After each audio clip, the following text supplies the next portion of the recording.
This is Charles Salbox TV. Today's video is going to be about feinting.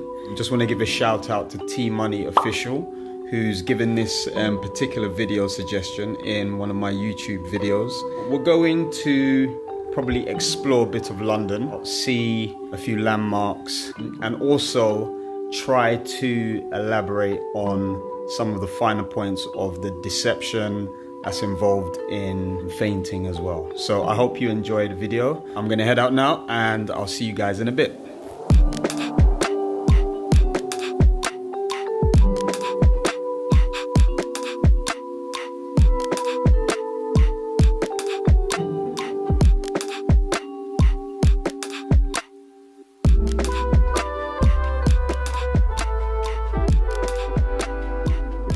Hi guys, we've arrived at Tate Modern, as you can see in the back. Obviously, I've already specified that today we're going to be doing a video on feinting. Now, for some of you that are new to feinting, it's basically a way to distract your opponent with a movement that replicates or simulates a punch, but then conceals your intended attack. Okay, in layman's terms, that's just pretending to punch.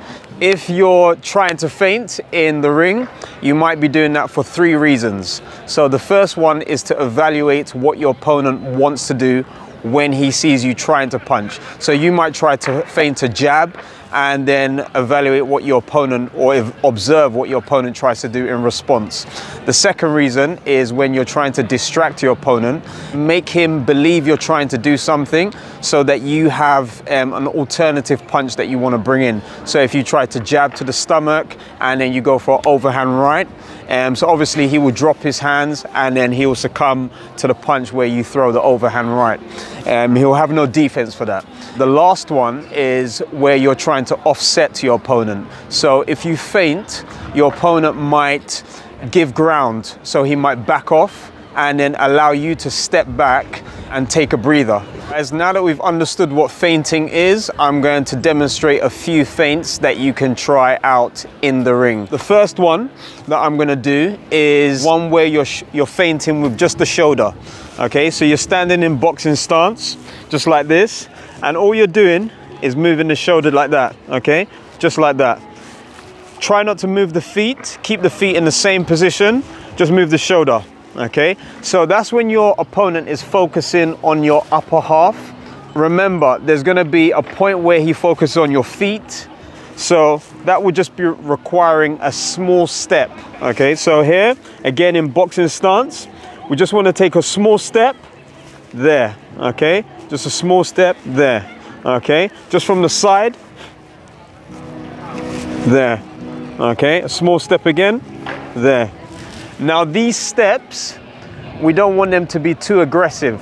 We want them to be light steps so you're not wasting any energy.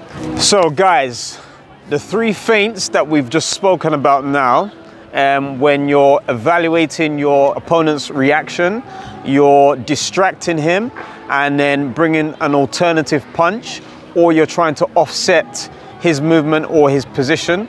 We're going to try to bring in some feints that you can use in those particular situations. Okay, so if we're trying to evaluate your opponent's reaction, what you might want to do is pick a single punch and try to feint that particular punch and see what your opponent does. So if we take the jab, for instance, we could jab to the head or we could jab to the torso. So if we're jabbing to the head, there, okay, there. If we want to bring a double jab, now we want to take two steps. So there, there, okay. Now the double jab feint sets us up for a feint and then a jab, okay. So the first feint that we take is going to force our opponent to block, okay, or to catch. Now when he does that, you want to jab over. So we do the first jab there, and then we jab for real without the feint there, okay. So just from the side now, first feint there, there, okay, and then the jab comes in behind. So that's where we jab over the hand that was intended for our opponent to block our first jab, which we feinted. So again, we feint and then we jab, boom, okay? So remember, the first feint is what we use to draw our opponent's defense to here. When he gets to this position, then we want to jab over. So that's why we do the double feint first. So 2 steps, and then we bring in the feint and then the jab. Boom, bah, okay? Right. Okay, another feint that we can use within these 3 situations is a feint to the body, okay? So how we make feints more effective is to look at that position. Our opponent notices where we're looking. So by doing that, it sends or telegraphs that we intend to punch at that particular target. So if we're looking at the torso and not looking at our opponent's head or face, then we kind of signal to our opponent that that's where we're gonna go. So we feint there, and then it will draw our opponent's arms down, okay? So again, there, okay? So we're looking at our opponent, take a small look down to his torso, feint there, okay? Now what this sets you up for is for an attack to the head, okay? So what I'm saying is this: looking at the head first to give our opponent the awareness that we're concentrating on him, and then once he looks back, he locks onto our eyes, okay? So we give him a focal point. Then we transition from the head to the torso, then we feint to the torso with a punch, but now we strike the head. So we can either go for a left hook or an overhand right. Look down to the torso, feint there, go for a left hook. So take 2 steps, and then on the second step, we're hooking to the head. So again, look into the head, then to the torso, feint, small step, then hook to the head, okay? Now we're gonna do an overhand right. So if looking at the head, we've got the focal point there, and then we look to the torso, feint there, boom, okay? Bring the right foot forwards, okay? So there, boom, okay? Take the head off center. So if I'm doing this facing you guys, okay? There, take the head off center, bring the hand back up, boom, okay? So that's how we're gonna feint to the body, but then draw the attack back up to the head. There's another feint that we can do to the body and then draw an attack towards the head. This one is the standard uppercut. So if we jab, or we feint to jab to the torso, then we can bring an uppercut straight up to the head. So we feint to the torso, boom, just like that. We expect the opponent to bring his hands down, and then what we're doing, take this foot through, boom, okay, just there. So boom, boom, okay, from the side, boom, boom, okay, boom, boom, okay. Canelo often does a left hook feint to open up the guard there, and then goes for an uppercut through the center. So what he does is this, takes a step, even sometimes throws the hand out there, and then boom, just like that, okay? Boom, bah, okay? Or boom, bah, okay? Straight there. So you can either throw your opponent's attention off by, you know, mimicking other shots and then throwing a shot where you expect there to be an opening, okay? So whether you go for a feint, left hook feint to the body and then draw an uppercut straight up the middle, or you go for a jab to the body and you throw an overhand right, or jab to the body, left hook, okay? So where you are pretending to punch, you're expecting your opponent to block in that area. And then where he exposes himself, you're trying to land the punch in that area, okay? So that's the basic gist of it, okay? So we're gonna get on to the drills that will allow you to be smooth and transition well between these particular movements.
Alright guys, that is the video on feinting. I hope you enjoyed it.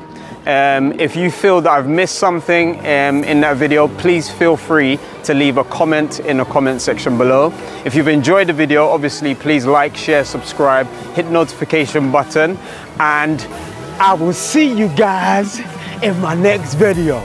Peace.